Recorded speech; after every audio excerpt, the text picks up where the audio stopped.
te croire me sera toujours cher. Elle est gloire et victoire pour moi. Et par elle, en la maison du Père, la couronne est offerte à ma foi.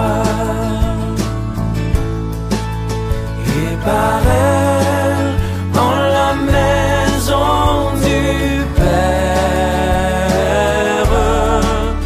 la couronne est offerte à ma foi.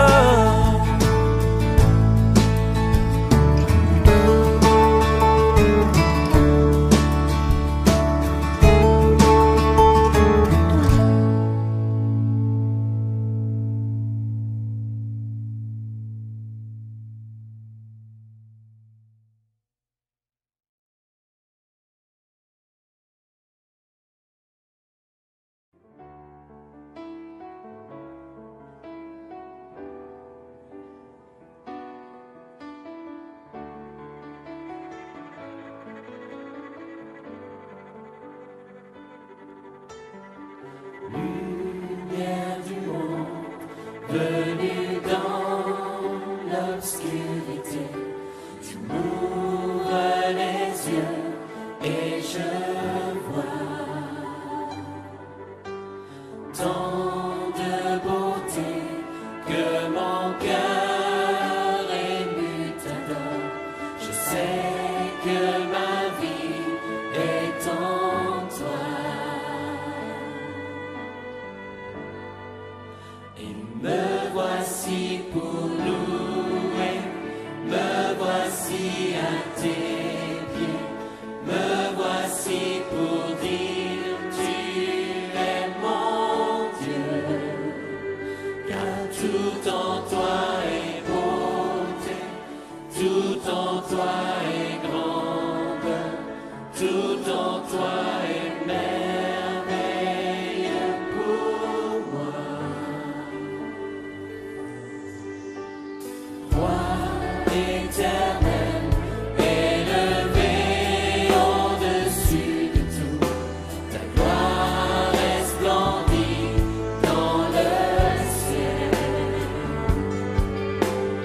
Tu es venu humblement sur cette terre, tu t'es donné par amour.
Nous allons lire dans Jacques, chapitre 1er, chapitre 3, et je vais donner toutes sortes de références bibliques que je vais lire. Donc, si vous avez un stylo, je vous encourage à noter.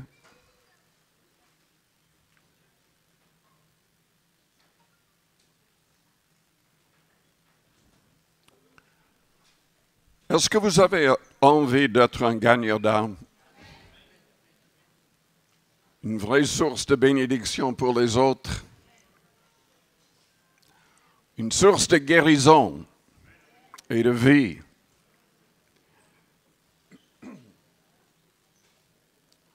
Si c'est votre désir, il y a des choses à demander dans la prière. Il y a des choses que nous devons absolument recevoir de la part du Seigneur. Et c'est important déjà de savoir ce qui est nécessaire. Parce qu'en fait, certaines de ces choses, selon la Bible, nous devons les rechercher. Ce n'est pas automatique. Nous devons vraiment rechercher.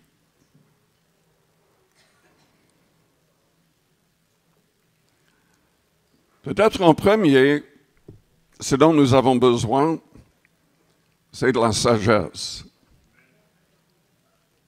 Je suis convaincu que énormément de gens veulent rencontrer le Seigneur, saisir la vie éternelle. Mais malheureusement, il y a trop de chrétiens qui manquent de sagesse. Ils parlent du Seigneur, mais de telle manière que ça repousse les gens.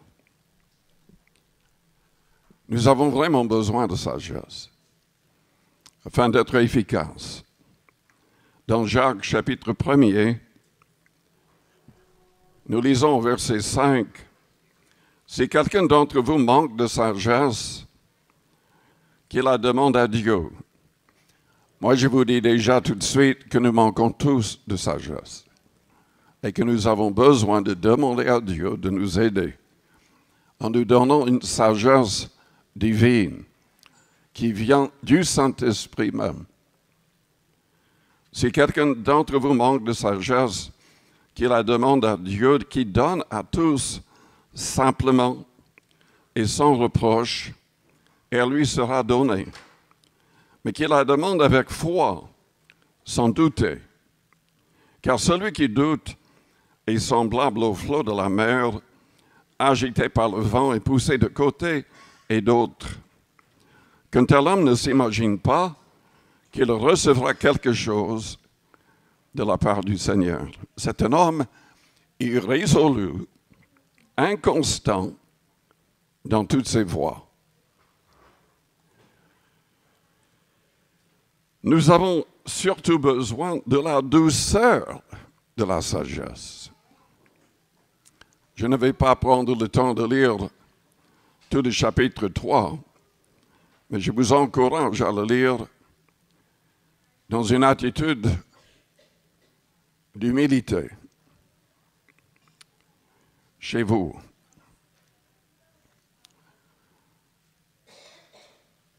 La vraie sagesse divine est liée à une douceur divine. Dans Galates chapitre 6 au verset 1er, nous lisons, « Frère, si un homme vient être surpris en quelque faute, vous qui êtes spirituels, redressez-le avec un esprit de douceur. Prends garde à toi-même, de peur que tu ne sois aussi tenté. Portez les fardeaux les uns des autres, et vous accomplirez ainsi la loi de Christ. » Qu'il s'agisse des prédications, qu'il s'agisse du témoignage, qu'il s'agisse de prophéties, enfin de soi-disant prophéties, parce que toutes les prophéties ne viennent pas de Dieu, il faut le savoir. La Bible dit clairement, dans Corinthiens 14, que nous devons jugez toutes les prophéties. Donc déjà, si vous prophétisez, je vous encourage à commencer en disant, je crois avoir le message de la part du Seigneur. C'est la manière humble de présenter la chose. Parce que si vous parlez, commencez à prophétiser comme si c'est de Dieu, comment est-ce qu'on peut juger?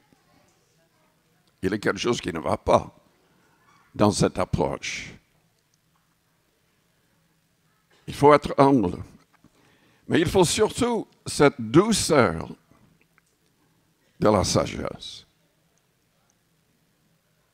Dans Tite, chapitre 3,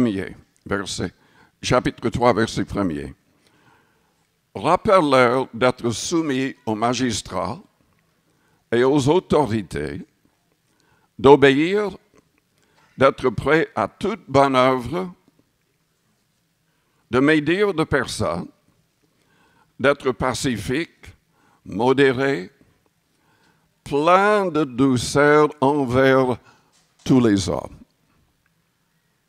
Envers tous les hommes. Maintenant, il faut être honnête. Il y a des gens qui sont, qui ne sont pas aimables. Et ça peut nous énerver. Ça peut nous pousser à réagir dans nos propos d'une autre manière qu'avec la douceur. Mais selon la Bible, nous devons accepter cette douceur envers tous les hommes, peu importe leur manière de nous parler, leur manière d'agir envers nous.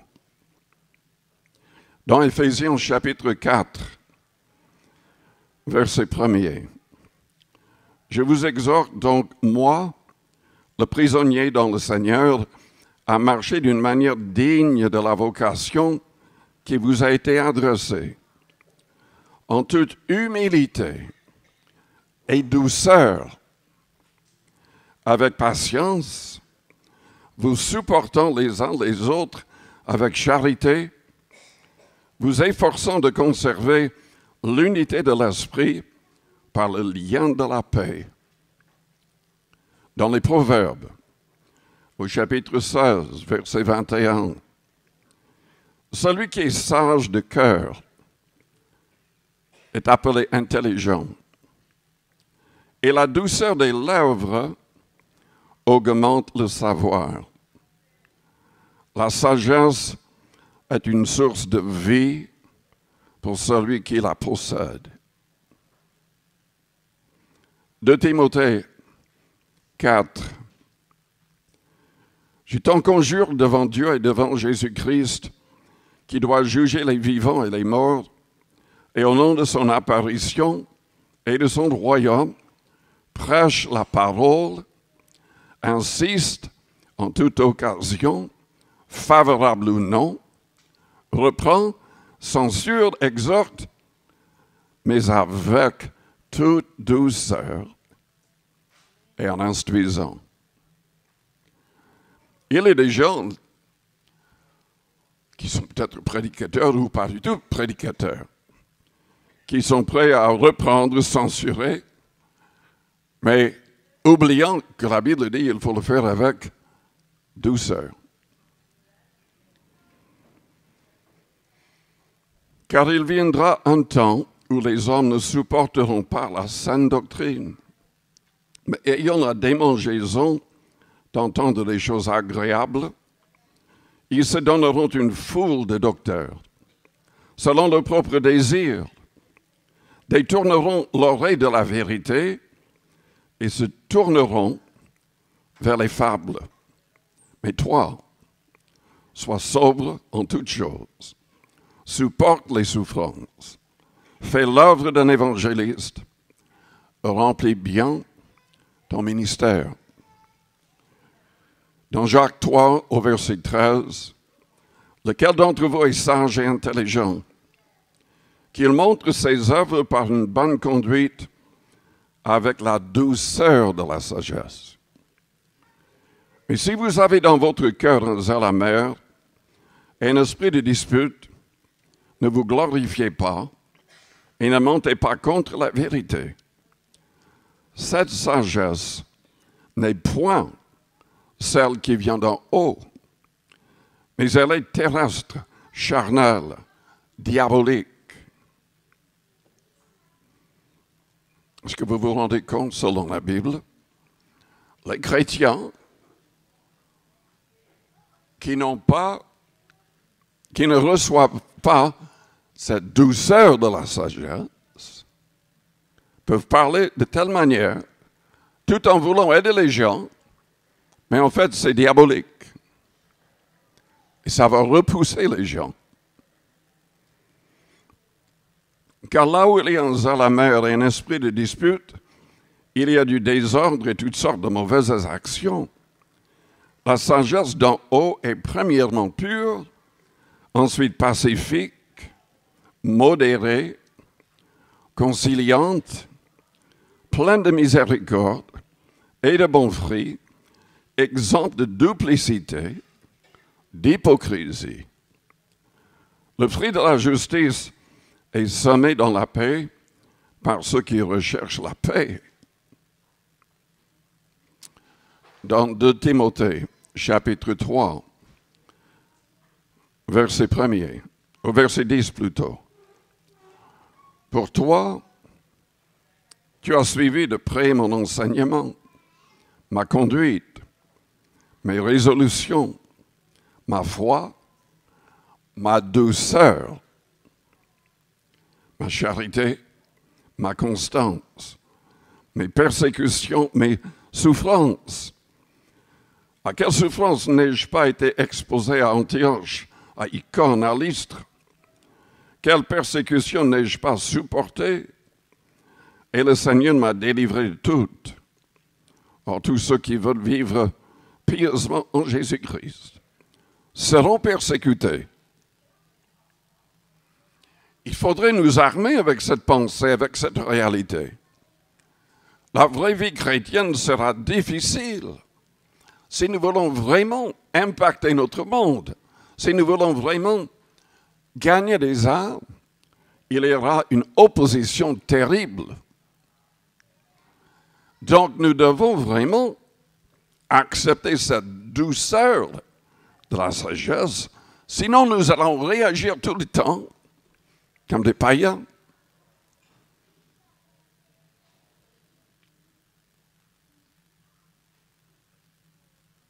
Est-ce que vous réagissez toujours avec douceur? Est-ce que vous le faites déjà à la maison, avec votre mari, avec votre femme, avec vos enfants, avec vos parents?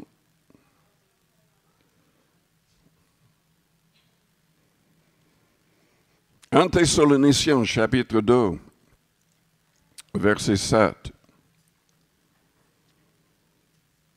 Mais nous avons été pleins de douceur au milieu de vous, de même qu'une nourrice prend un tendre soin de ses enfants.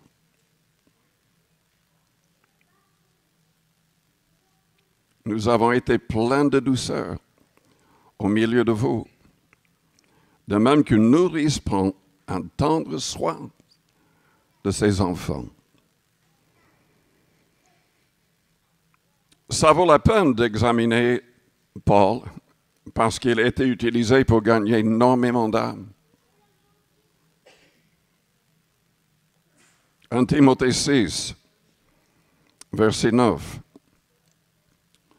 Ceux qui veulent s'enrichir tombent dans la tentation, dans le piège, et dans beaucoup de désirs insensés et pernicieux qui plongent les hommes dans la ruine et la perdition. Juste une remarque avant de lire plus loin.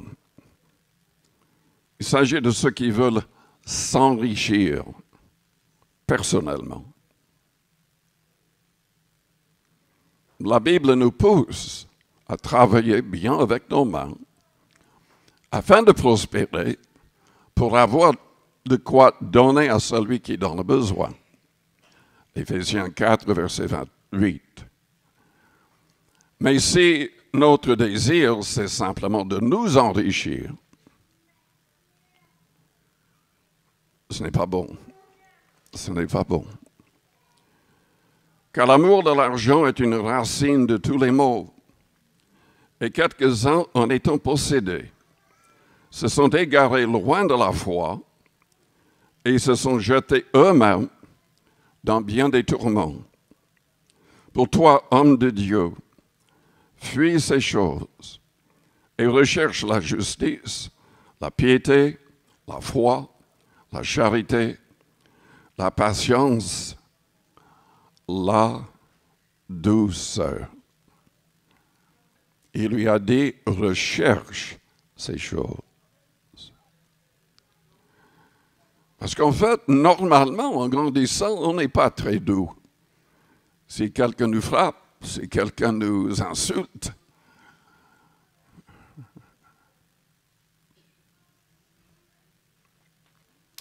est-ce que vous êtes doux dans de telles situations? Il faut rechercher la douceur si nous voulons vraiment impacter les gens autour de nous.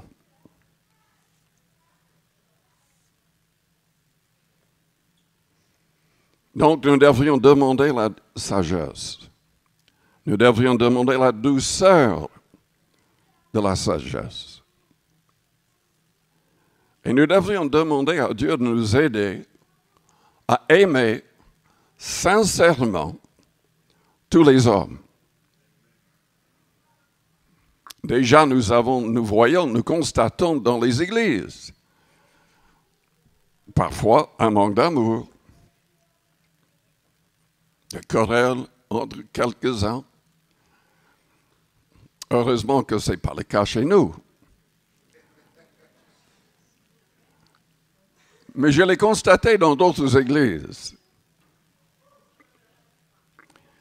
Il faut aimer tous les hommes. Moi, je trouve certaines personnes méprisables. Et vous? Mais il faut les aimer avec l'amour du Seigneur. Il faut les voir comme Dieu les voit. Dieu voit notre potentiel. Dieu voit ce que la personne peut devenir. Et Dieu désire que tous les hommes arrivent à la repentance.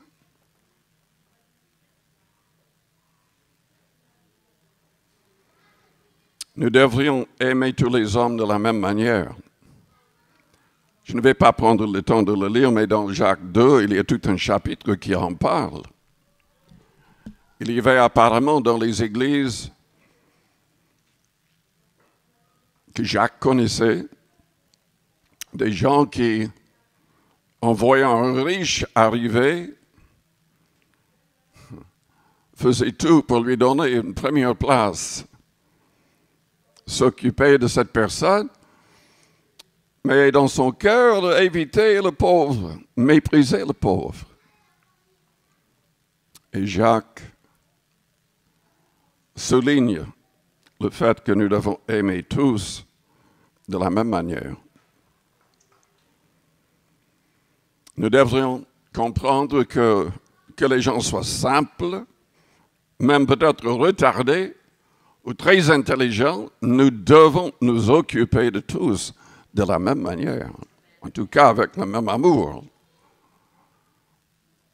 Vous savez ce qui est magnifique dans la Bible? Dans Ésaïe au chapitre 35 au verset 8. Nous lisons, il y aura là un chemin frayé, une route qu'on appellera la voie sainte. Nul impur n'y passera. Elle sera pour eux seuls. Ceux qui la suivront, même les insensés, ne pourront s'égarer. Le message de l'Évangile, déjà, si vous témoignez, si vous prêchez, si vous enseignez, il faut être simple. Il ne faut pas tomber dans l'erreur de devenir compliqué. quand c'est compliqué, en général, c'est une fausse doctrine. C'est souligné dans 2 Corinthiens chapitre 11 et 12. Paul avait affaire à des gens qui se croyaient être de super apôtres, au-dessus des vrais apôtres. Et ils avaient un message compliqué. En fait, ils donnaient un esprit qui n'était pas le Saint-Esprit. Ils prêchaient un Jésus qui n'était pas le vrai de la Bible. Ils tordaient tout et la Bible dit que c'était carrément des ministres du diable, transformés. Et il souligne le fait que le diable lui-même peut se transformer en ange de lumière. Il souligne l'importance de la simplicité du message de l'Évangile. Dans l'avenir, je vais prêcher un message que le Seigneur a mis sur mon cœur. Les quelques paroles qui peuvent changer toute la direction de notre éternité. Nous voyons dans la Bible plusieurs personnes qui, simplement à cause de quelques paroles, sont allées au ciel. Et tout peut changer simplement à cause d'une confession, un changement de mentalité. Nous pouvons être utilisés pour gagner beaucoup d'âmes. Que les gens aient des problèmes mentaux ou qu'ils aient un autre problème d'orgueil à cause de leur intelligence. La Bible dit que nous devrions surtout aider les faibles. Souvent, les gens ne veulent pas parler avec quelqu'un qui est simple d'esprit ou faible. Il faut aimer tous les hommes de la même manière. Il faut les voir avec l'amour du Seigneur. Paul a parlé souvent des faibles. En Thessaloniciens, chapitre 5, verset 14. Nous vous prions aussi, frères, avertissez ceux qui vivent dans le désordre, consolez ceux qui sont abattus, supportez les faibles. Usez de patience envers tous. Envers tous. En Corinthiens 9, verset 20. Avec les Juifs, j'étais comme Juif, afin de gagner les Juifs. Avec ceux qui sont sous la loi, comme sous la loi, quoique je ne sois pas moi-même sous la loi, c'est-à-dire la loi de Moïse, afin de gagner ceux qui sont sous la loi, avec ceux qui sont sans loi, comme sans loi, quoique je ne sois point sans la loi de Dieu, étant sous la loi de Christ. Afin de gagner ceux qui sont sans loi, j'étais faible avec les faibles. Afin de gagner les faibles, je me suis fait tout à tous, afin d'en sauver de toute manière quelques-uns. Je fais tout à cause de l'Évangile, afin d'y avoir peur. Nous devons surtout avoir cette passion des âmes que Paul avait, cet amour pour tous les hommes. Colossiens chapitre 3, verset 12. Ainsi donc, comme des élus de Dieu saints et bien-aimés, revêtez-vous d'entrailles de miséricorde, de bonté, d'humilité, de douceur, de patience. Supportez-vous les uns les autres. Et si l'un a sujet de se plaindre de l'autre, pardonnez-vous réciproquement. De même que Christ vous a pardonné, pardonnez-vous aussi. Et par-dessus toutes ces choses, revêtez-vous de la charité qui est le lien de la perfection. Et je vous rappelle que ce mot est le mot amour en grec qui est traduit par charité ici. C'est parce que ce mot en grec contient l'idée que vous allez aider quelqu'un, aimer quelqu'un, et finalement la personne ne va pas apprécier ce que vous faites. Et donc, on a même de telles personnes, c'est de la charité.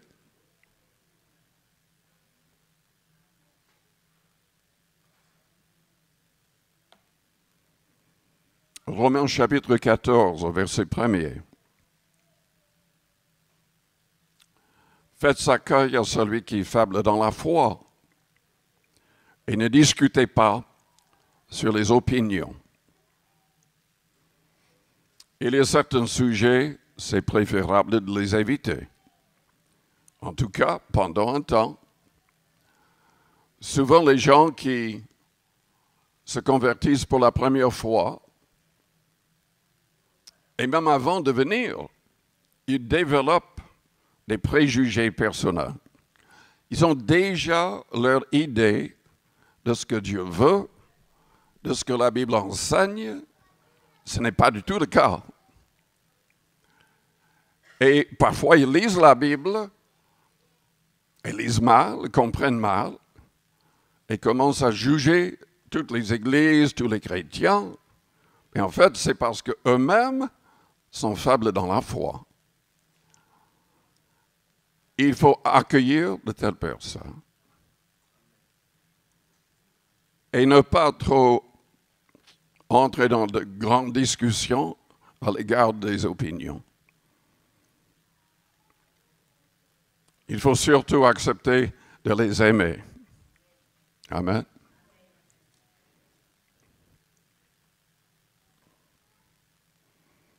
Jacques a dit, de la même bouche sortent là. Je vais lire ça plus tard.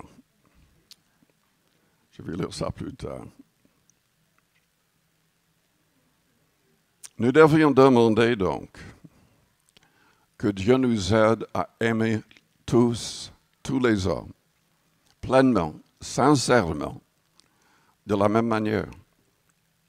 De la même manière. Nous devons aimer nos ennemis, leur faire du bien, prier pour eux. Nous avons besoin de l'aide du Saint-Esprit pour cela. Nous n'arriverons pas si nous ne restons pas sous le contrôle de l'Esprit du Christ. Et la Bible dit que l'amour de Dieu est répandu dans nos cœurs par le Saint-Esprit qui nous a été donné. Il faut recevoir le Saint-Esprit. Et il faut tout faire pour rester rempli de l'Esprit. C'est important de demander à Dieu de nous aider à avoir une foi forte. Nous pouvons faire grandir notre foi en lisant la Bible, en écoutant des messages de foi. Par le jeûne et la prière, la foi grandit aussi. Par le fait de recevoir l'Esprit Saint et de prier en d'autres langues, notre foi peut grandir. Car celui qui parle en langue s'édifie lui-même, grandit dans tous les domaines. Mais nous devrions demander que Dieu nous aide. Parce que le manque de foi ferme les portes. Dieu refuse d'agir si nous doutons. Il a dit plusieurs fois. La Bible dit que Jésus-Christ lui-même ne pouvait pas faire beaucoup de miracles dans sa ville natale à cause de leur incrédulité. La Bible nous dit dans Hébreux 11, au verset 6, que sans la foi, il est impossible de lui être agréable. Il faut que ceux qui s'approchent de Dieu croient qu'il existe et qu'il est le rémunérateur de ceux qui le cherchent. Donc déjà, le fait de persévérer dans la prière, selon les promesses, est une manifestation de notre foi. Mais il faudrait la foi et l'esprit. Vous avez sans doute remarqué que quand l'Église primitive a choisi 7 diacres, la Bible dit que tous ces hommes étaient remplis de foi et d'Esprit Saint. Si vous faites une expérience même glorieuse avec Dieu, vous parlez en langue, c'est magnifique. Mais si par la suite, vous êtes incrédule dans vos pensées, avec vos paroles, vous ne serez pas bénis. Dieu ne fera rien du tout. Nous avons déjà lu le passage dans Jacques, chapitre 1er. S'il y a le doute, Dieu n'agit pas. Il faut les deux. Et j'aime souligner cette réalité à l'égard des diacres parce que il y avait surtout Étienne et Philippe qui ont bouleversé des foules de personnes grâce au miracle, grâce au fait de chasser les démons. Philippe a vu toute une ville se convertir. Sa tâche en tant que diacre était simplement de s'occuper des veuves et des orphelins dans l'Église. Mais il voulait prêcher le message de l'Évangile. Et il avait la foi, pas uniquement l'esprit. Et voilà, il avait un résultat. Si vous voulez gagner des âmes, recherchez la foi, recherchez la plénitude du Saint-Esprit. Nous en avons parlé déjà un peu en lisant des passages. Mais si nous voulons vraiment être utilisés, il faut être humble. Il faut être humble. Je constate beaucoup trop souvent, pas ici, dans d'autres églises. Vous pouvez nommer quelqu'un, demander à quelqu'un de s'occuper d'une place dans l'église, d'une responsabilité. Et tout de suite, parfois, pas ici, mais vous avez un monstre. Carrément, vous avez un monstre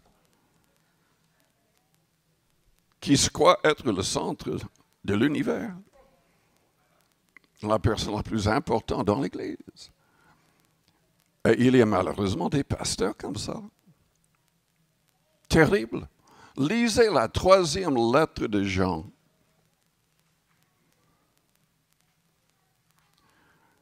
Il y a enfin, je ne sais pas si c'est des pasteurs ou autre chose, mais il était responsable d'une œuvre et il refusait de recevoir les apôtres eux-mêmes. Il ne permettait à personne d'autre de prêcher dans son église. Et si quelqu'un dans son église aidait ou recevait un apôtre ou quelqu'un d'autre, il est chassé de l'église. Est-ce que vous êtes au courant de tel pasteur? Aujourd'hui, ça existe malheureusement. Ça existe malheureusement. Le vrai problème, c'est que si on n'est pas humble, si on ne reste pas humble, Dieu sera contre nous. Dieu résiste aux orgueilleux. Mais il fait grâce aux humbles. Et c'est souligné 2 fois dans le Nouveau Testament, par Pierre et par Jacques.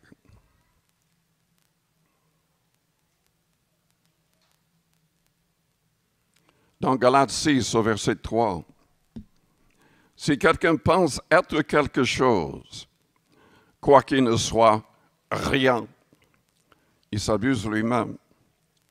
que chacun examine ses propres œuvres, alors il aura sujet de se glorifier pour lui seul et non par rapport à autrui. Si on ne chasse pas vraiment l'orgueil de son cœur, le diable pourra nous manipuler facilement.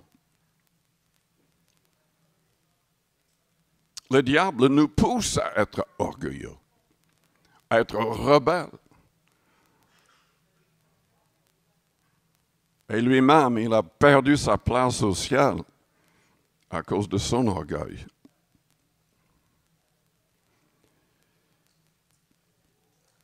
Il y a une dernière chose à demander, que Dieu nous aide. Et j'en ai déjà parlé dans d'autres messages, mais il faudrait que je le souligne de nouveau. Que Dieu nous aide pour que toutes nos paroles le glorifient et aident les autres. Que nos paroles communiquent une grâce à ceux qui écoutent.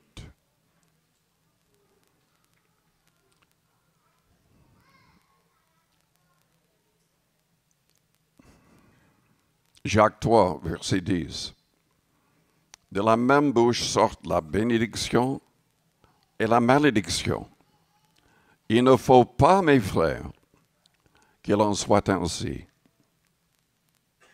Dans 1 Pierre 3, enfin, soyez tous animés des mêmes pensées et des mêmes sentiments, pleins d'amour fraternel, de compassion, d'humilité. Ne rendez point mal pour mal, ou injure pour injure. Bénissez, au contraire, car c'est à cela que vous avez été appelés afin d'hériter la bénédiction. Est-ce que vous voulez la malédiction ou la bénédiction? Combien désirent la bénédiction? Combien désirent vraiment être une source de vie, de guérison? Vous voulez gagner des âmes. Je vous invite à fermer vos yeux, à courber vos fronts. Peut-être que vous êtes là ce matin parce que vous voulez saisir la main de Jésus-Christ. Vous comprenez que Jésus est le seul vrai sauveur. Et vous voulez aligner votre vie avec sa parole pour être sauvé.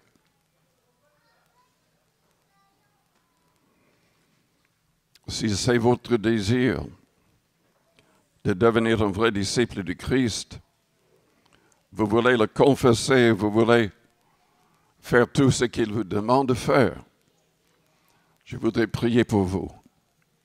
Faites-moi signe. En élevant votre main juste pour un instant. Je m'adresse principalement aux personnes qui ne sont pas encore en règle avec Dieu, mais je constate que beaucoup de gens ont élevé la main. Et je comprends, vous avez le désir d'être un vrai disciple. Mais combien diraient cela par la main élevée parce que vous n'êtes même pas encore baptisé d'eau par immersion totale? Et vous voulez devenir un vrai disciple de Christ? Faites-moi signe. Merci. Oui, merci.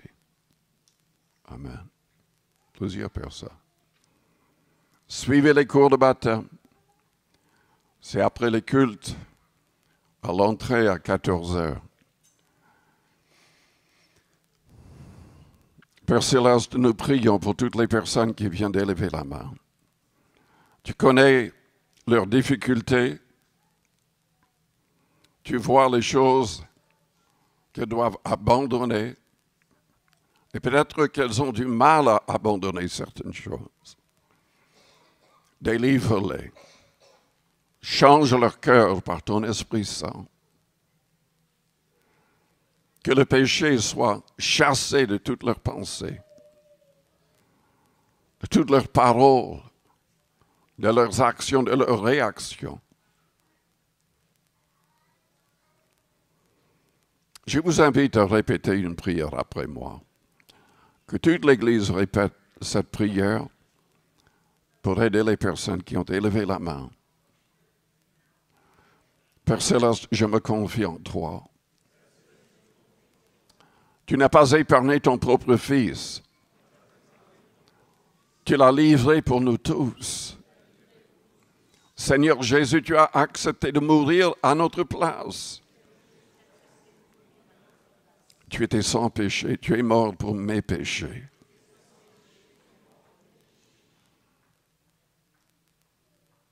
Et le Père t'a ressuscité le troisième jour, acceptant ton sacrifice pour moi. Je désire être un vrai disciple. Pardonne-moi tout péché. Aide-moi à avoir la force de m'aligner avec tous tes commandements. Et remplis-moi de ton Esprit Saint. Remplis-moi de ton amour divin. Change ma manière d'être. Donne-moi cette sagesse, cette douceur et les autres qualités que tu manifestes, Seigneur.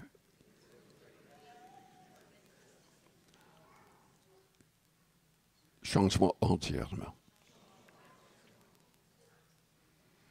Maintenant, priez à votre manière. La Bible dit, si nous confessons nos péchés, il est fidèle et juste. Il pardonne, il purifie. Il ne peut pas mentir. Quiconque invoquera le nom du Seigneur sera sauvé, la Bible dit. Demandez donc qu'il soit le maître de chaque détail de votre vie, votre Seigneur.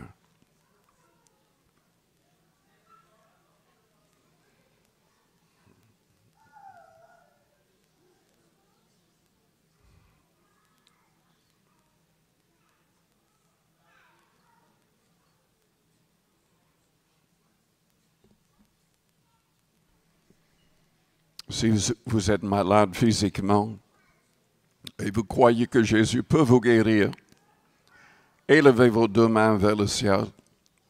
J'aimerais prier pour vous aussi.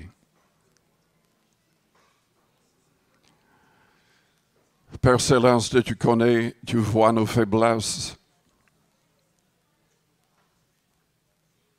Guéris. Déjà, pardonne-nous tout péché. Car nous comprenons que parfois la maladie est liée au péché. Pardonne et délivre de tout péché. Seigneur, agis dans les corps. Que la maladie n'existe pas chez nous. Que la maladie n'existe pas chez nous.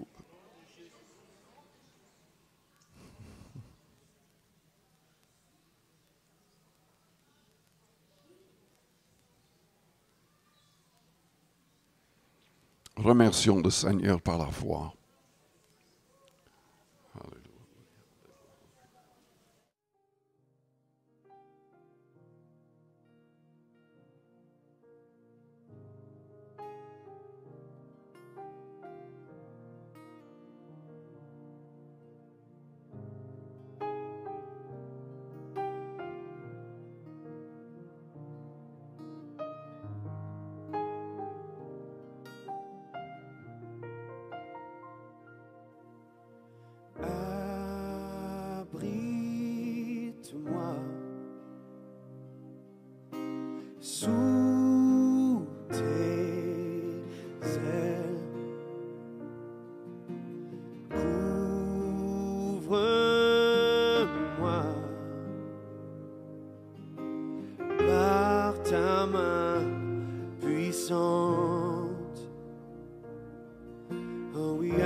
chaînes, je les traverserai avec toi.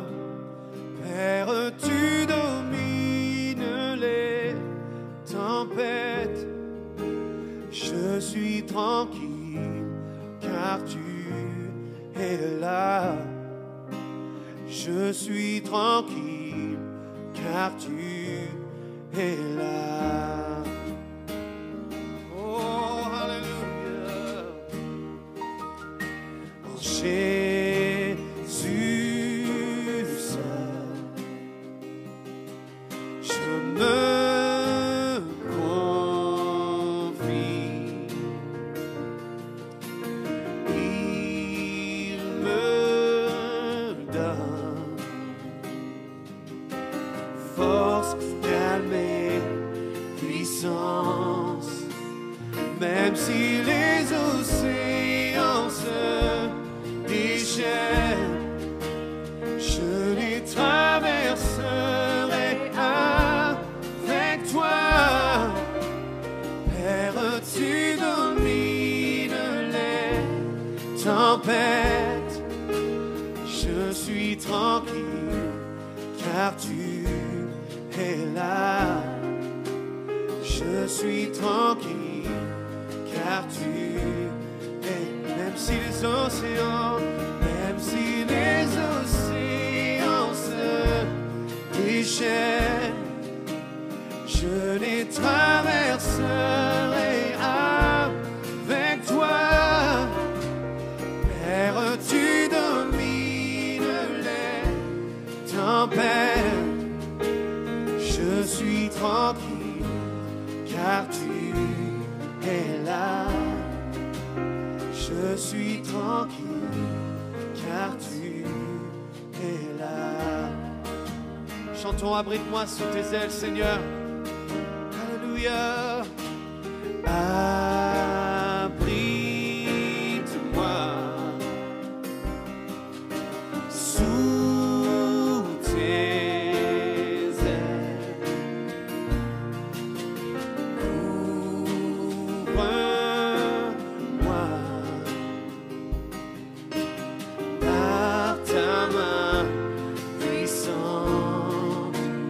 Même si les océans se déchaînent, je les traverserai avec toi. Père, tu domines les tempêtes.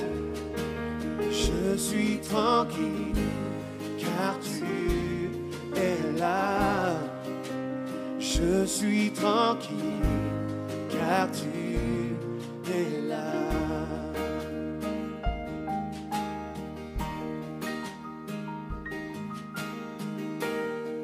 Chantons en Jésus seul. En Jésus seul, je me confie. Il me donne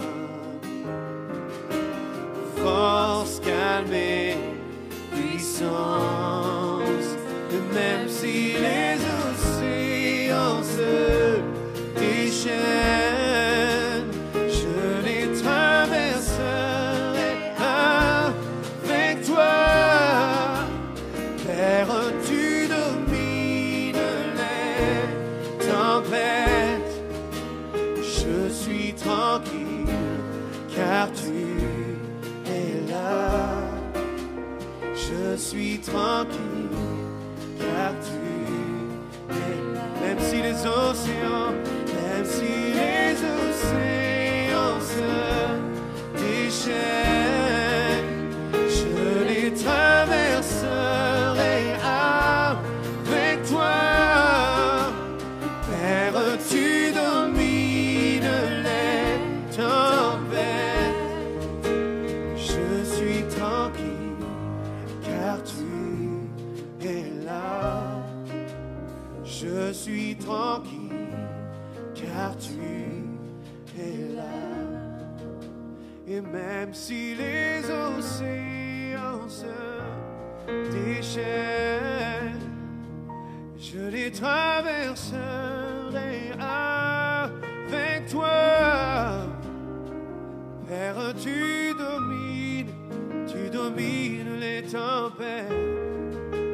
Je suis tranquille car tu es là. Je suis tranquille car tu es là. Je suis tranquille car tu es là. Je suis tranquille car tu es là. Je suis tranquille, je n'ai rien à craindre, car tu es avec moi. Tu ne m'abandonnes jamais. Je suis tranquille, Seigneur. Je suis tranquille, Seigneur, car tu es là. Jamais tu ne m'abandonnes. Jamais tu ne m'abandonnes. Tu es toujours là. Alléluia.